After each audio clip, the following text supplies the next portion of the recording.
Hello दोस्तों, आइए प्रारंभ करते हैं एक नया टॉपिक जिसका नाम है रामसर स्थल, रामसर साइट्स।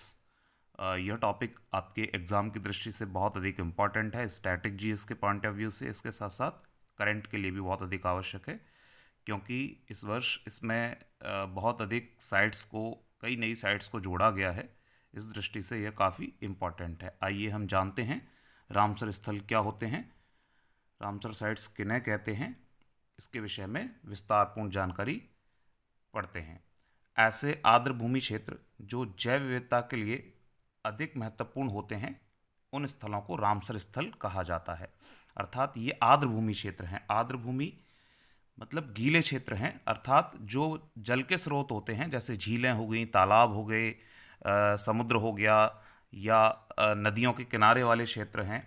ऐसे तटीय क्षेत्रों पर क्या है, बहुत अधिक गीलापन पाया जाता है, आर्द्रता पाई जाती है। ऐसे ही क्षेत्रों को रामसर स्थल घोषित किया गया है। Wetland area that are more important for biodiversity. अब वहाँ पर गीलापन, आर्द्रता बहुत ज़्यादा रहती है। इसके कारण से क्या होता है कि इनमें उत्पादकता भी बहुत ज़्यादा होती है। इन क्षेत्रों में आर्द्रता अधिक पाई जाती है, जिससे इनमें उत्पादकता भी अधिक पाई जाती है। क्योंकि आप देखते हो, जैसे बारिश का मौसम होता है, तो बारिश में जैसे पानी की मात्रा ज़्यादा बढ़ती है, वायुमंडल में आर्द्रता ज़्यादा बढ़ती है, ज़मीन एकदम गीली होती है, तो आप देखते हो नई नई प्रजाति के घास, वृक्ष, फल फूल अपने आप उत्पन्न होने लगते हैं, अपने आप उत्पादकता उनकी वृद्धि होने लगती है, और नए नए अलग अलग प्रकार के कीड़े मकोड़े अपने आप पैदा होने लगते हैं। ठीक है, इसका क्या आशय है कि अगर आर्द्रता बढ़ती है तो जीवों की या जीवित जीवों की उत्पादकता में भी वृद्धि हो जाती है। तो इसलिए ऐसे क्षेत्र जिनमें कि आर्द्रता, जिन क्षेत्रों में आर्द्रता ज़्यादा पाई जाती है, तो वहाँ पे जैव विविधता भी अधिक पाई जा रही है, जीव भी अधिक संख्या में पाए जा रहे हैं, और प्रजातियाँ भी अनेकों पाई जा रही हैं। और होता क्या है, जैव विविधता जो है वो हमारे पारिस्थितिकी के संतुलन के लिए अत्यंत आवश्यक है। क्योंकि हमारा जो इकोलॉजी सिस्टम है, इकोलॉजी बैलेंस जो बना हुआ है, इसके लिए जैव विविधता, बायोडाइवर्सिटी बहुत इंपॉर्टेंट है। क्यों आवश्यक है? क्योंकि ये फूड चेन को स्टेबल बनाती है, खाद्य श्रृंखला को स्थिर बनाती है। जैसे ही अगर धीरे धीरे प्रजातियां नष्ट होती जाती हैं, तो धीरे धीरे इंसान के ऊपर, इंसान के जीवन पर भी क्वेश्चन मार्क, प्रश्न चिन्ह लगने लग जाता है। तो धीरे धीरे इंसान भी कहीं ना कहीं सर्वाइवल के लिए जीवों पर ही निर्भर रहता है, और जीव जीवित हैं तो ही इंसान जीवित रह पाता है, अन्यथा इंसान के लिए भी खतरा उत्पन्न हो सकता है। तो इसलिए ये रामसर साइट्स या ऐसे क्षेत्र, बहुत अधिक आर्द्र क्षेत्र जो हैं वो बहुत अधिक आवश्यक हैं। अब आर्द्र क्षेत्र इतने आवश्यक हैं, तो इसी के लिए एक रामसर समझौता आयोजित किया गया, रामसर कन्वेंशन किया गया। और इस कन्वेंशन में क्या डिसाइड हुआ कि ऐसे क्षेत्र जिनमें आर्द्रता ज़्यादा है, या जो जैव विविधता के लिए बहुत अधिक आवश्यक हैं, बहुत अधिक इम्पॉर्टेंट हैं, उन स्थलों को रामसर स्थल घोषित किया जाए, और उन स्थलों के संरक्षण का प्रयास किया जाए। और इसी के लिए एक सम्मेलन आयोजित हुआ। ये रामसर शब्द जो निकला है वो कहाँ से निकला है?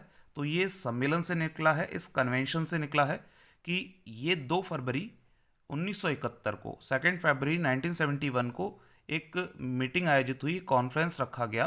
कहाँ पर? ईरान के रामसर शहर में। ये जो शहर है रामसर, यहीं से रामसर शब्द निकला है। ठीक है ना। इस सम्मेलन का आयोजन हुआ, और क्योंकि ये आयोजन था जो था वो 2 फरवरी को आयोजित हुआ था, इसलिए इसे हम 2 फरवरी को विश्व आर्द्र भूमि दिवस के रूप में हम लोग सेलिब्रेट करते हैं। 2 फरवरी विश्व आर्द्र भूमि दिवस। On 2 February 1971 the conference was held in Ramsar city of Iran, and 2 February is known as world wetland day. ठीक है, इतना क्लियर हुआ। आगे देखिए, इस सम्मेलन में संधि पर हस्ताक्षर हुए, जिसे रामसर समझौता कहा जाता है। जिस संधि पर, संधि क्या थी कि भाई जो आर्द्रभूमि क्षेत्र हैं उनको संरक्षित करना है, उनको कंजर्वेशन करना है, और उनको नुकसान पहुंचाने से रोकना है, ताकि वहां पर जीव जो हैं वो अपना सरवाइव कर सके, और निरंतर अपनी आबादी को, निरंतर अपनी संख्या को बढ़ा सकें। आइए आगे बढ़ते हैं। तो इसलिए रामसर समझौता जो है वो अत्यंत आवश्यक है, अत्यंत महत्वपूर्ण है। रामसर समझौता के बारे में आगे देखते हैं कि विश्व में जो रामसर समझौता प्रभावी हुआ, जो रामसर समझौता के अंतर्गत जो सबसे पहली साइट घोषित की गई, वो 1975 में हुई। Ramsar convention came into in fact effect from 1975। और वर्तमान में देखा जाए तो वर्तमान में कुल 172 देश ऐसे हैं जिन्होंने इस संधि पर हस्ताक्षर किए हैं, इस एग्रीमेंट के ऊपर साइन किए हैं, ऐसे देशों की संख्या 172 172 हो गई है। और वर्तमान में इन 172 देशों में 2500 रामसर स्थल या रामसर साइट्स स्थित हैं। There are currently 2500 Ramsar sites in the world wide, जो कि 172 देशों में फैली हुई हैं। आगे देखते हैं। अगली इंफॉर्मेशन ये है कि विश्व में पहली रामसर साइट्स जो बनाई गई, वो रामसर साइट कहाँ बनाई गई? तो रामसर स्थल 1974 में पहला घोषित किया गया था। 1975 में इफेक्ट में आया था ये।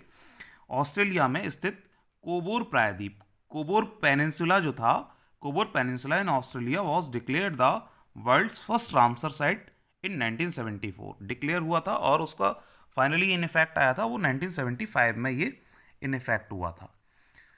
और ये कहाँ पे आया था? तो ऑस्ट्रेलिया में, है ना। ऑस्ट्रेलिया के कोबोर प्रायद्वीप कह दो या कोबोर पेनिनसुला, ठीक है ना।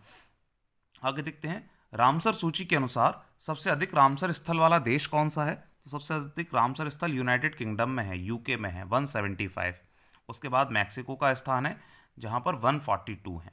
According to the Ramsar list, the countries with the most Ramsar sites are the United Kingdom, here 175 Ramsar sites, and Mexico is at the second place where 142 Ramsar sites।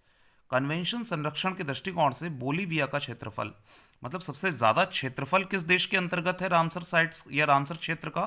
तो वो बोलीविया देश के अंतर्गत है, जिसके अंतर्गत एरिया कितना है?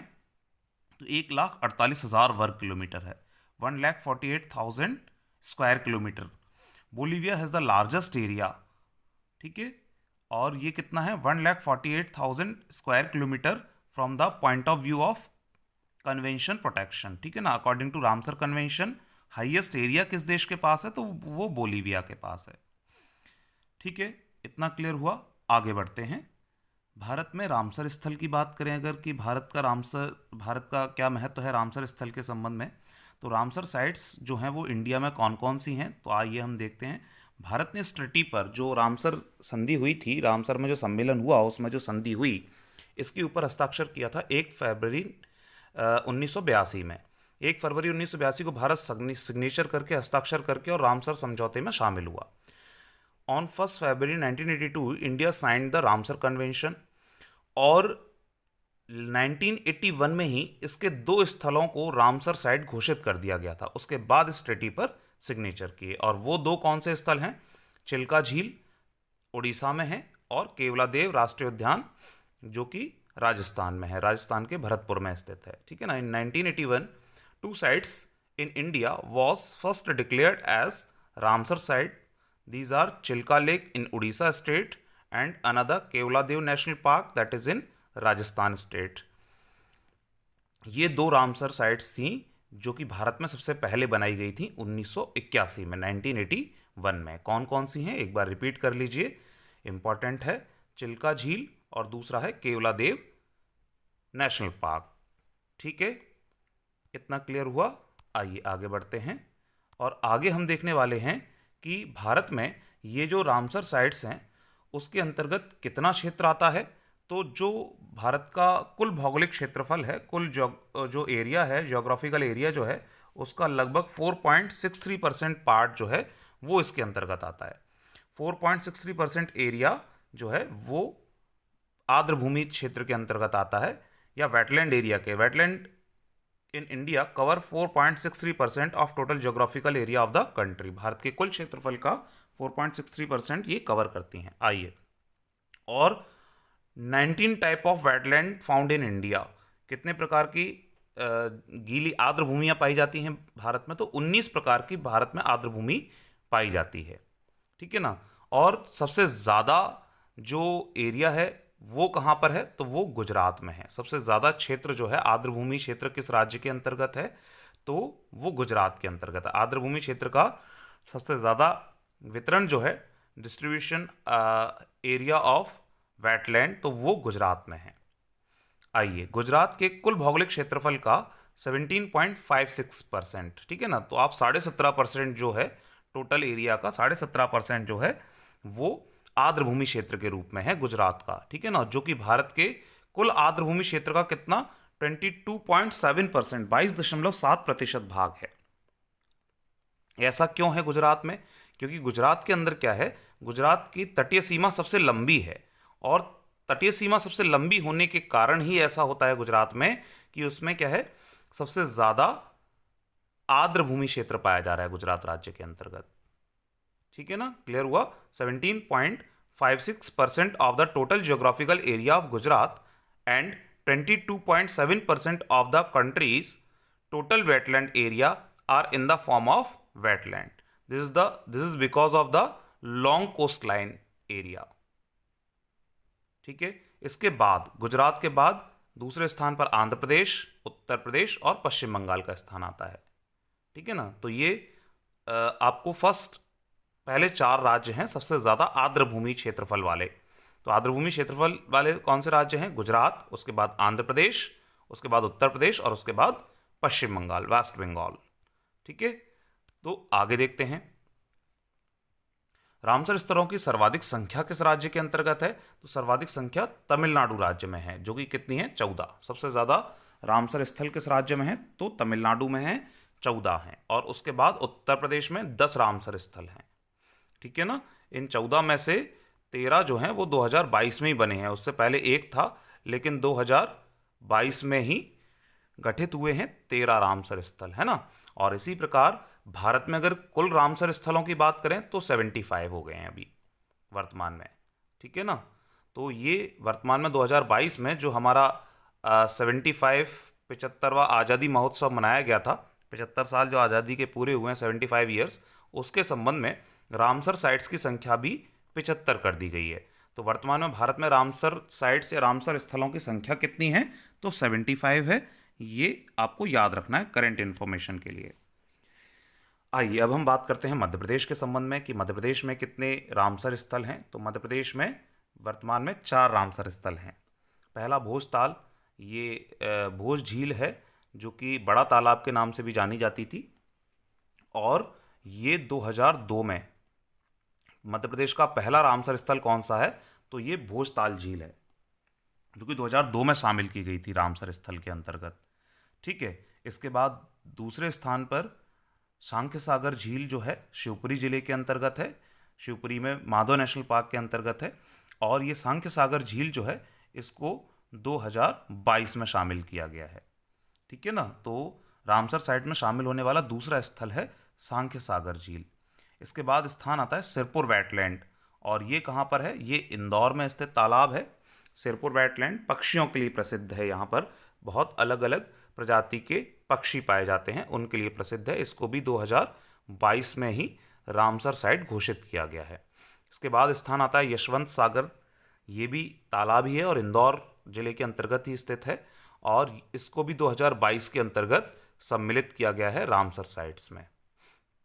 क्लियर हुआ? तो मध्य प्रदेश की इंफॉर्मेशन के लिए ये बहुत अधिक आवश्यक है कि ये 4 रामसर स्थलों को याद रखें, और करंट इंफॉर्मेशन के लिए 3 बहुत ज़रूरी हैं कि सांख्य सागर झील, सिरपुर वेटलैंड और यशवंत सागर, इनको 2022 में ही रामसर साइट के अंतर्गत या रामसर स्थल के अंतर्गत सम्मिलित किया गया है।